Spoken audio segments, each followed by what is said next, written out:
So it's been a few weeks since Inktober ended, and I have to say I didn't do too bad for a failure. This year was my first year I've tried Inktober, and I did pretty well for the first 10 days or so. But by day 19, I was at least a day behind, and then fizzled out almost completely with the exception of day 23. So in the sense of having successfully drawn each day and inked for a complete month, I failed. But I do not feel like a failure. Why is that?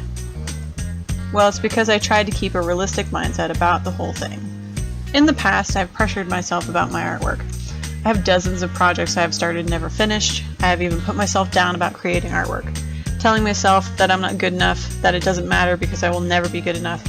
Basically all the typical things that an artist does at some point, more often than we would like to admit.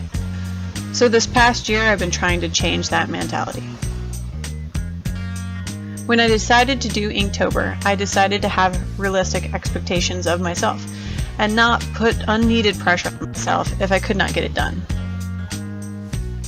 So I kind of laid down some general guidelines so that at the end of it, if I was not successful, I would not feel like I shouldn't have tried to begin with, because I once again failed at something. There were simple guidelines like, if the drawing wasn't that great, I did it anyways. If I did not finish the drawing or do a drawing, that's okay, I could go back to it later. And if I didn't feel like uploading it to social media, I didn't. Because social media can be tiring and all in itself, and it's healthy to get away from it.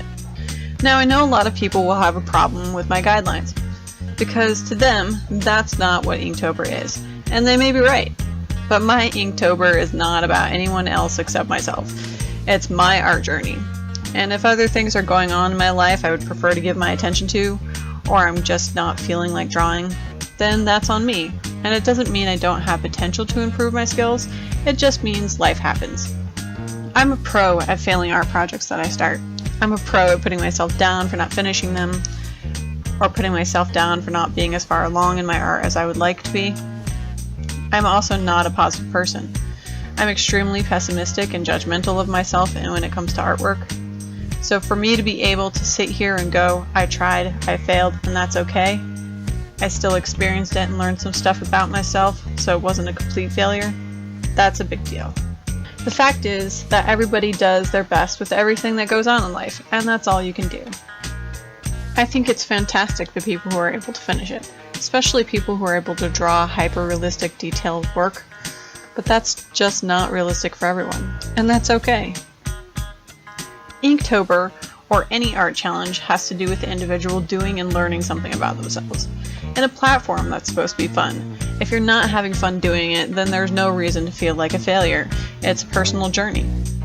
And just because you fail at something doesn't mean you won't improve. In fact, failing is the only way to improve in a lot of cases. As long as you can look back and think critically about what your successes and failures were, then take it into account and improve upon it the next time. So if you're watching this because you failed Inktober, know that you are far from being alone in it. I, among what I'm sure are hundreds of others, failed also. But don't put yourself down about it too much. Just the fact that you tried is a success in itself. And if you only made it through the first few days, then that's okay too. Drawing challenges might not be your thing, and if you want them to be, there are plenty more out there that you can do. You just have to look around. I did have fun doing the challenge, and I still learned a lot about myself and my art with the portion I did do. I would definitely do it again, and I hope that if you failed too, that you will try again as well. I do hope you enjoyed this video, and that it gives you a bit of insight, if not encouragement, to keep going with your artwork. I want to end with a quote by Thomas J. Watson. Double your rate of failure. You are thinking of failure as an enemy of success, but it isn't at all. You can be discouraged by failure, or you can learn from it. So go ahead and make mistakes. Make all you can. Because remember, that's where you will find success.